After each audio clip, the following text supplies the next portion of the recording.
Assalamualaikum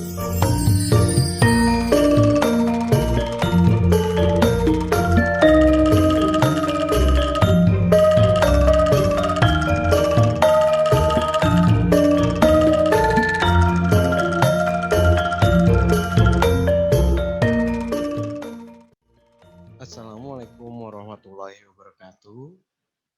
Salam sejahtera untuk kita semua. Selamat malam. Ini lagi bikin videonya lagi malam. Selamat bergabung lagi di dalam pembelajaran pendidikan Pancasila dan kewarganegaraan. Nah, kita akan tetap melanjutkan di studi yang masih sama nih, studi masyarakat internasional di bab yang terakhir, yakni mengenai tentang hak asasi manusia. Nah, tujuan pembelajarannya adalah para peserta didik memahami bagaimana pola hak asasi yang ada di dunia dan di negara kita, Indonesia. Dan kita juga harus mengetahui bagaimana nilai-nilai dan sejarah-sejarah yang ada di dalam hak asasi manusia. Oke, baik, kita ke materi yang pertama. Kita ke pengertian dan hakikat hak asasi manusia. Oke.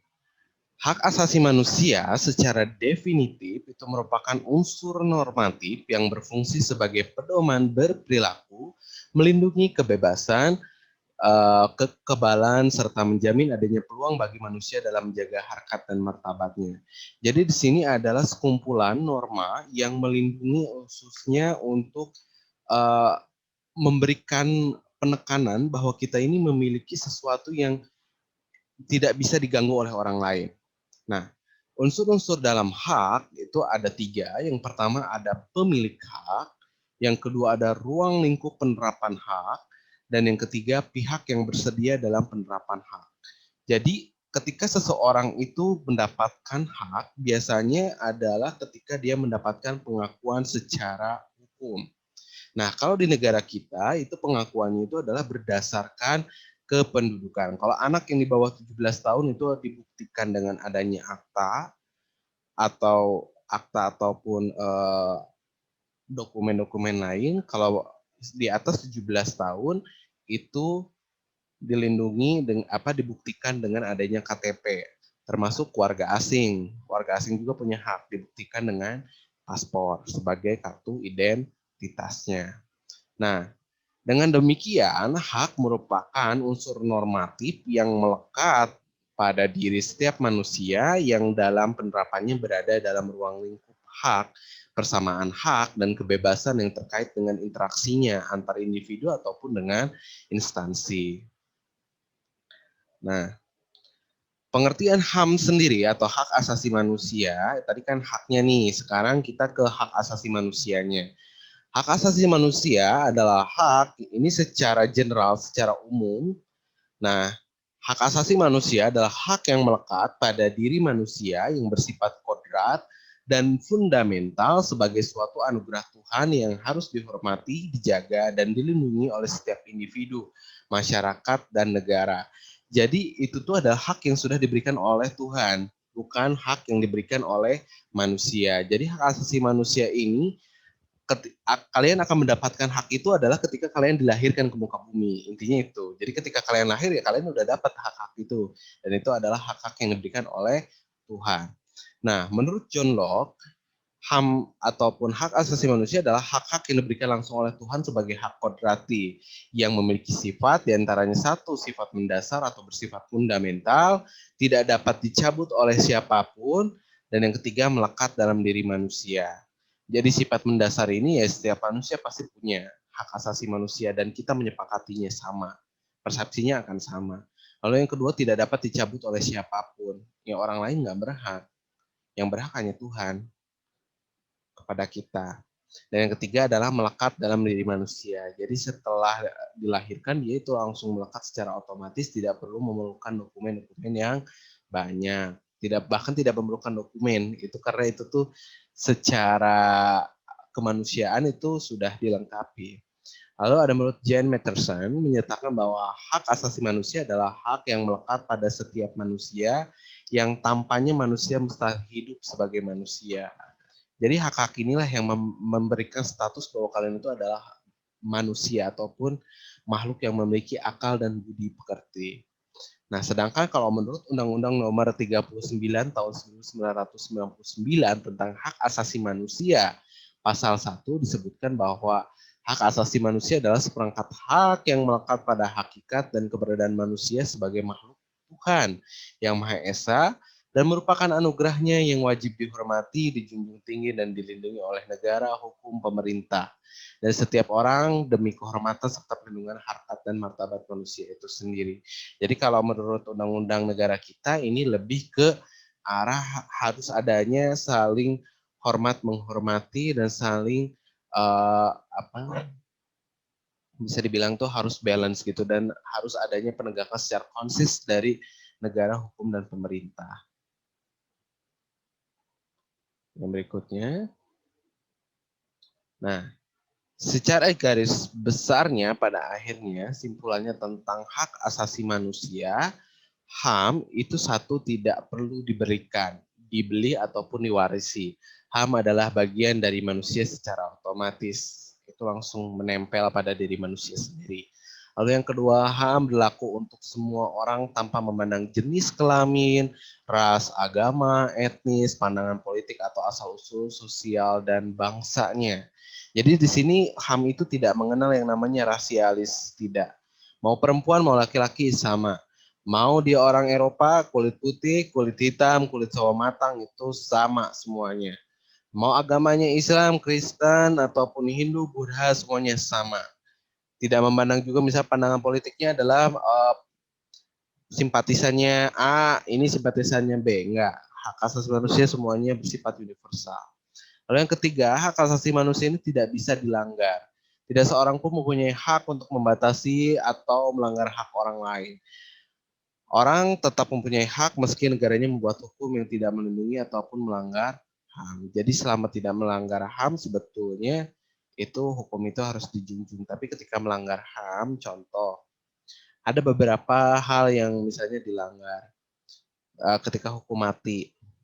Tapi pada dasarnya sebetulnya hak kita, intinya secara teori dalam hak kita akan selalu dibatasi oleh hak orang lain.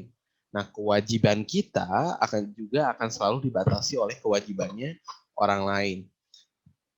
Contoh teroris. Kenapa teroris, Pak, diperbolehkan dihukum mati? Ya jelas, karena dia sudah mengambil hak orang lain. Maka tidak salah negara juga mengambil hak punya dia demi kepentingan orang lain. Orang lain di sini adalah siapa? Korban. Seperti itu intinya teorinya kayak gitu. Termasuk masalah koruptor. Koruptor apakah boleh Pak nggak dihukum mati? Kan itu bertentangan dengan HAM. Nah, koruptor yang boleh dihukum mati itu adalah koruptor yang menggunakan uang bencana. Kenapa demikian?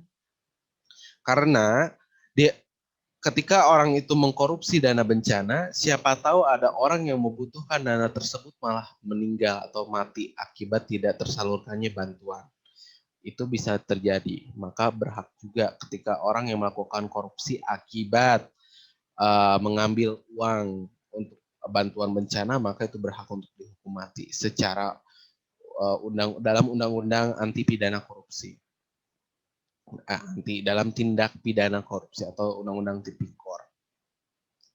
Nah, itu tadi sekilas tentang hak asasi manusianya.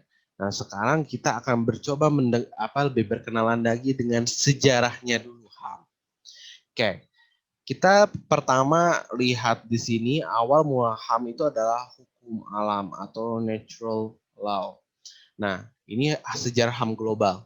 Kalau secara hukum alam, yaitu tadi HAM itu diberikan langsung oleh Tuhan ketika Anda sudah lahir ke dunia. Itu langsung secara otomatis melekat. Nah, namun pada hakikatnya perjalanannya itu tidak seperti demikian. Ada hukum alam yang lain, yakni siapa yang kuat dialah yang berhak hidup. Nah, orang yang kuat inilah yang menindas orang-orang yang lemah. Nah, maka daripada itu tahun 1215 itu terbitlah Magna Carta. Nah, Magna Carta ini adalah penghilangan hak absolutisme raja, khususnya di Inggris. Mengapa? Karena raja sewenang-wenang, satu menghilangkan nyawa orang lain, mencabut ataupun merampas barang-barang orang lain, ataupun mengambil hak-hak orang lain secara tidak baik. Nah, akhirnya rakyatnya merasa murka, dan dari sanalah timbullah yang namanya Magna Carta yang diinspirasi oleh lahirnya oleh Bill of Rights di Inggris. Nah, Bill of Rights ini sebetulnya baru ada 1689, cuma inisiasinya adalah sudah ada dari tahun 1215. Nah, ini terlihat sekali karena banyak orang-orang yang udah tidak menyukai tentang kesenang-wenangan raja dan absolutisme raja yang ada. Absolutisme itu jadi raja seumur hidup dan dia tuh serba sempurna. Jadi ekonomi, politik, hukum, bahkan nyawa kita sendiri itu diatur oleh raja. Jadi raja tuh udah kayak Tuhan gitu. Nah, itu tuh akhirnya dihilangkanlah sifat absolutismenya itu karena itulah yang membuat orang raja khususnya itu tidak menghormati hak hidup ataupun hak yang sudah diberikan oleh Tuhan kepada orang lain kayak gitu. Nah, setelah Magna Carta lahirlah pemikiran-pemikiran sosial. Sebetulnya ini diinisiasi oleh Petition of Rights tahun 1628. Nah, sebelum Bill of Rights itu ada banyak sekali teori-teori yang berkembang. Cuma setelah Bill of Rights, nah para peneliti dalam bidang sosial dan politik itu mereka langsung membuat disebutnya dengan gerakan lahirnya pemikiran sosial. Yang pertama ada teori kontrak sosial, ada yang menurut J.J. Rousseau. Nah, teori kontrak sosial ini berbicara mengenai bahwa antara pemimpin dengan rakyat itu harus ada batasan. Dan raja juga tidak boleh sewenang-wenang. Kita memiliki hak dan kewajibannya masing-masing. Itu teori kontrak sosial. Lalu menurut teori Montesquieu itu ada trias politika, di mana yang namanya pemimpin itu sebetulnya tidak berasal dari satu orang saja, tapi dia ditimbulkan akibat adanya sinergi satu sama lain. Nah, maka daripada itu trias politika selalu menginisiasi bahwa yang namanya kehidupan itu selalu harus ada pengawas, harus ada pengelaksana, dan harus orang yang berencana dan berbuat. Dan terakhir adalah menurut John Locke, teori hukum kodrati. Sebetulnya yang namanya manusia ataupun makhluk sosial semuanya itu sudah memiliki kodratnya masing-masing, sudah memiliki jalan hidupnya masing-masing yang sudah dianugerahkan oleh Tuhan. Nah, dan yang berikutnya adalah the American Declaration of Independence. Nah, Declaration of Independence ini tahun 1776. Nah, ini adalah bahwa manusia merdeka sejak dalam perut ibu. Tidak logis bila lahir kemudian dibelenggu. Jadi ketika kalian dalam rahim ibu aja, kalian itu sudah mendapatkan hak. Baik itu hak imun yang baik, hak untuk mendapatkan perlakuan yang baik dari orang tua. Makanya nggak logis menurut deklarasi di Amerika, kemerdekaan Amerika ini jika ketika sudah dilahirkan manusia dibelenggu oleh berbagai hal, baik itu ras, etnis, kedudukan, terus jabatan, itu tidak sesuai sebetulnya untuk secara filosofi kemerdekaan ataupun kebebasan. Terus yang berikutnya adalah the French Declaration atau Declaration des Droits de l'Homme et du Citoyen. Nah, ini adalah deklarasi Prancis. Nah, di deklarasi Prancis ini sebetulnya yang ditekankan adalah bahwa harus adanya rule of law. Jadi tidak boleh ada penangkapan dan penahanan yang semena-mena tanpa alasan. Jadi misalnya orang itu nggak suka, raja nggak suka sama orang itu gara-gara suatu hal yang sebetulnya nggak logis gitu, tanpa ada perbuatan kesalahan. Nah itu bisa aja kalau dulu Raja Prancis itu Raja Louis itu langsung mati kamu itunya gitu. Nah setelah lahirnya the Friends of Declaration ini itu tidak boleh lagi ada. Terus diberlakukanlah prinsip presumption of innocence bahwa orang yang ditangkap atau ditahan berhak dinyatakan tidak bersalah sampai ada keputusan pengadilan. Jadi gini, presumption of innocence ini sebetulnya ketika kamu ditangkap oleh polisi, tapi ketika pengadilan belum memutuskan, kamu masih punya hak bahwa kamu ini tidak bersalah dan kamu ini adalah orang yang tidak melakukan kejahatan. Tapi ketika sudah diketuk palu 3 kali oleh hakim dan hakim menyatakan sesuatu, nah itulah baru melekat. Contoh misalnya kamu melakukan pembunuhan, tapi selama persidangan kamu itu punya hak untuk mendapatkan hak-hak kamu karena ada asas yang namanya presumption of innocent ini. Tapi ketika hakim sudah mengetuk kepala bahwa kamu harus dipenjara, ya udah dipenjara, hak-hak kamu hilang kayak gitu. Dan yang terakhir adanya dipertegas oleh freedom of expression, freedom of religion, dan right of property. Jadi ada kebebasan untuk berekspresi, kebebasan untuk memilih agama, dan ada hak untuk kekayaan. Nah, sebetulnya Prancis sudah mengenal tentang kebebasan agama, cuma memang sekarang lagi rame lagi karena memang kebebasan yang mereka maksud itu kadang adalah mencemooh agama orang lain, kadang seperti itu. Lalu yang berikutnya adalah Atlantic Charter. Nah, Atlantic Charter ini ada tahun 1941. Jadi sebetulnya inilah yang akan nanti dijadikan sebagai dasar untuk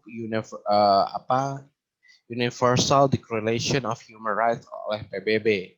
Ataupun Atlantic Charter ini adalah dasar berdirinya adalah dari PBB. Nah, itu sangat ini. Di sini banyak sekali hak-hak yang dimuat, baik itu hak kebebasan untuk berbicara, terus hak kebebasan untuk memeluk agama, hak kebebasan dari kemiskinan, dan hak kebebasan dari ketakutan. Nah, setelah dibentuknya Atlantic Charter ini juga menginspirasi lagi Amerika Serikat dibentuk dalam Deklarasi Philadelphia. Nah, ini adalah konferensi buruh internasional atau yang sering kita kenal sekarang itu adalah ILO, International Labour Organization. Nah, ini adalah usaha untuk menciptakan perdamaian dunia berdasarkan keadilan sosial dan perlindungan hukum, baik itu dia adalah seorang buruh ataupun majikan, itu harus sama-sama dihormati, baik dalam secara perkembangan material dan spiritual, dengan bebas dan bermartabat khususnya.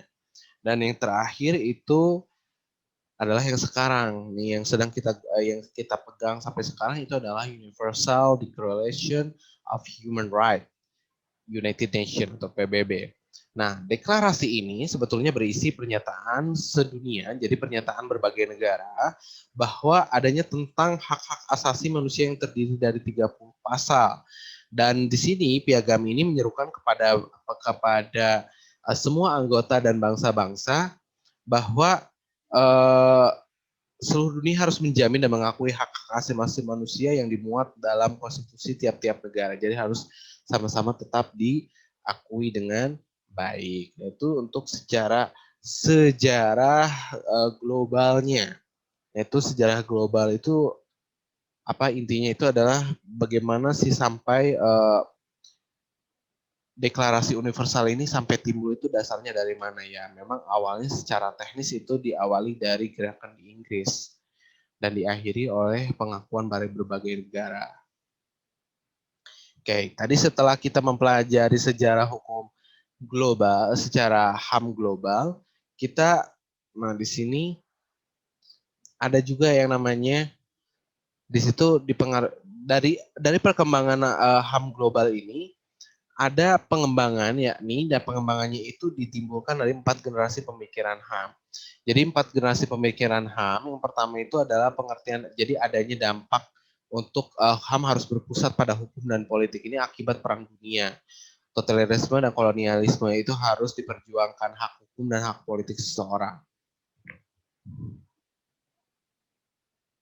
Lalu yang berikutnya, HAM tidak hanya bersifat hukum dan politik, tapi di sini juga ada hak sosial, ekonomi, dan politik. Jadi mulai berkembang, mulai ditambahkan lagi.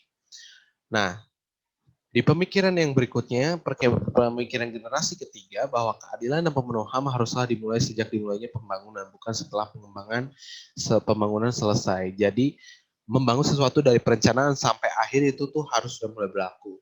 Dan yang terakhir adalah adanya mengkritik peranan negara yang didominan dalam tiap proses pembangunan dan menimbulkan dampak negatif terabaikannya kesejahteraan sosial. Jadi kadang banyak banget negara-negara tuh yang hanya concern di bidang ataupun di pembangunan negara secara fisik, sedangkan yang non fisiknya tidak dibangun secara baik.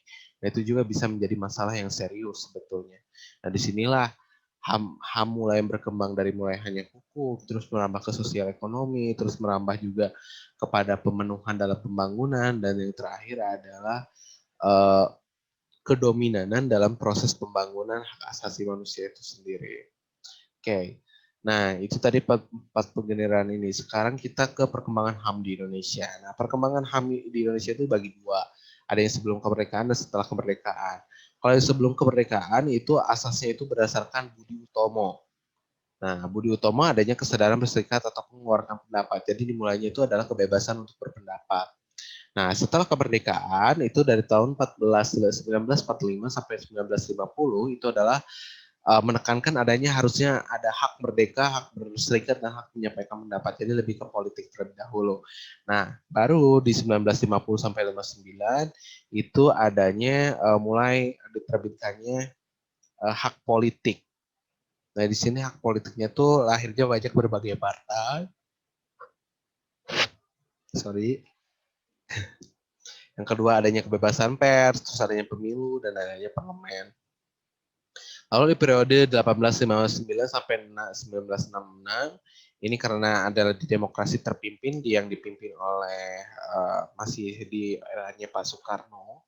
Jadi di sini ada pembatasan ketat terhadap kekuasaan. Di sini ada penekanan hak sipil dan hak politik seseorang. Itu lebih kuat di permasalahan ini hak sipil dan hak politik di tahun 1859 sampai 1996.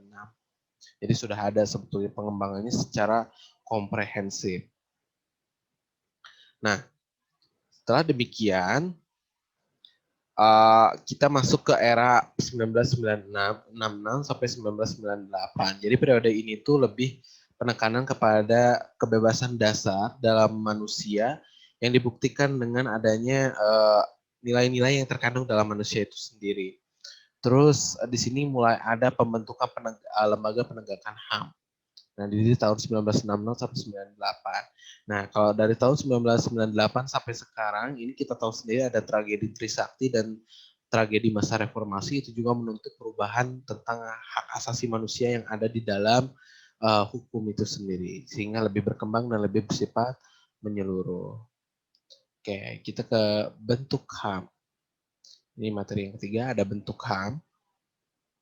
Jadi bentuk-bentuk HAM itu ada 5. Yang pertama ada hak personal atau hak jaminan pribadi, kebutuhan pribadi. Jadi seperti hak makan, terus hak untuk bereproduksi, hak untuk mendapatkan tubuh yang sehat, itu adalah hak personal. Terus ada hak legal. Nah, hak legal ini semua orang di mata hukum itu harus sama, nggak boleh dibeda-bedain. Misalnya dia yang kaya, dia yang miskin itu beda. Nggak boleh digituin, harus sama. Karena ada hak legal. Lalu yang berikutnya ada hak sipil dan hak politik. Nah, hak sipil ini khususnya berkaitan dengan pemilu, terus bantuan-bantuan sosial ataupun program-program yang dicanangkan oleh masyarakat, termasuk untuk survei tingkat kemiskinan ataupun apa realitas datanya gitu. Lalu yang berikutnya hak substansi atau hak adanya sumber daya untuk menunjang kehidupan. Nah, hak untuk menunjang kehidupan ini adalah contoh pernah terjadi itu permasalahan perebutan kilang emas. Nah, emasnya udah ditinggali tapi itu menjadi rebutan yang bisa sampai dibilang itu menimbulkan konflik yang tidak main-main. Nah, lalu ada bentuk-bentuk HAM. Di sini ada hak ekonomi dan sosial dan budaya. Di sini mulai dilengkapi secara menyeluruh. Nah, ini adalah pasal-pasal dalam HAM. Kalian bisa baca nanti tentang di pasal 3 sampai 21. Dan ada hak ekonomi, sosial budaya, ini juga sama di dasar-dasar tentang hak asasi manusia. Betul. Nah, ini HAM dalam Undang-Undang Dasar 1945. Nah, ini sudah jelas sekali bahwa dalam undang-undang juga, Undang-Undang Dasar negara kita mengakui adanya HAM dengan baik. Nah, ini baik itu tentang hak mengeluarkan pendapat, kedudukan yang sama di depan hukum, terus kebebasan berkumpul, kebebasan beragama, penghidupan yang layak, kebebasan berserikat, dan hak untuk memperoleh pengajaran dan pendidikan yang baik dari pemerintah ataupun dari orang-orang yang sekeliling kita sebagai bentuk moral dan bentuk realitas untuk penanganan masalah secara cepat. Nah, ini ke nilai dan kewajiban dari hak asasi manusia. Kita ke nilai-nilai HAM dulu. Nilai-nilai HAM itu selalu bersifat partikular dan universal. Apa itu partikular? Jadi sini itu partikular itu selalu dikaitkan dengan bahwa HAM itu tuh adalah bentuk partikel ataupun sebuah bentuk poin-poin yang sebetulnya itu sudah tidak perlu diperdebatkan lagi dan itu bersifat menyeluruh. Dan bersifat universal sendiri atau bersifat secara universe, jadi semua orang itu harus sama mengenai penilaian tentang HAM. Nah, di sini ada 3 teori. Yang pertama adalah teori realitas, di mana kita harus tahu bahwa dalam HAM dan kita juga yang kita hadapi ini adalah manusia yang memiliki egoisnya sendiri-sendiri. Lalu yang kedua, teori relativitas kultural, bahwa yang namanya nilai moral dan bersifat partikuler. Nah, ya tadi saya jelaskan bahwa HAM sendiri itu sudah memiliki proporsinya masing-masing dan dia itu membentuk satu kesatuan sama lain. Dan di situ harus diiringi juga dengan nilai dan moral yang dibangun. Lalu yang terakhir adalah teori radikal universalisme. Nah, ini adalah bahwa HAM itu adalah universal dan tidak bisa dapat dimodifikasi menyesuaikan dengan perbedaan negara. Tidak, karena semua negara pasti persepsinya sama. Karena yang namanya HAM itu adalah bersifat universal. Nah, tadi kan saya sudah bilang bahwa yang namanya hak itu adalah pokoknya hak ketika kita ingin mendapatkan kewajiban, ketika kita ingin mendapatkan hak kita, maka penuhilah dulu kewajibannya. Ketika kalian ingin mendapatkan sesuatu ya ada effortnya gitu, ada satu sama lain yang harus digunakan. Nah ini merujuk juga pada Undang-Undang Nomor 39 tahun 1999. Jadi kewajiban dasar manusia yang ditekankan sebagai seperangkat kewajiban yang apabila tidak dilaksanakan atau tidak mungkin terlaksana dan tegaknya hak asasi manusia. Jadi harus ada di mana kewajiban itu saling melengkapi dengan hak. Kita nuntut hak boleh, tapi tidak boleh juga lupa dengan kewajibannya. Nah ini untuk video pertama sudah selesai. Nanti kita lanjutkan ke video yang berikutnya. Bapak ucapkan terima kasih. Kita selalu pasti we are all equal in dignity and rights. Kita sama-sama makhluk yang diciptakan oleh Tuhan untuk saling berbagi satu sama lain dan untuk saling menguatkan satu sama lain. Sekian dari saya. Wassalamualaikum warahmatullahi wabarakatuh.